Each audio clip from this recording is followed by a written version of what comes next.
Ang mga lalaki galit sa malalandi, pero kapag sila ang nilandi, abot tenga ang ngiti. Ang lalaki kapag tamang hinala, kadalasan sila ang may ginagawa. Pero kapag ang babae ng hinala, di man eksakto, madalas konektado. Ang mga babae pag nasaktan, mas nagiging matalino, maganda at matapang yan. Kaya kapag iniwan mo siya, mahirap na yang balikan.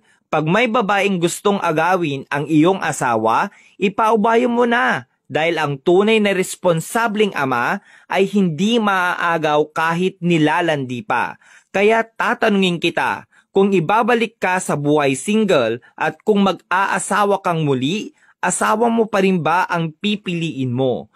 Tandaan mo, wala naman talagang pinanganak na manloloko. Di lang talaga na itanim sa pag-iisip nila ang tunay na kahulugan ng seryoso, respeto at kontento.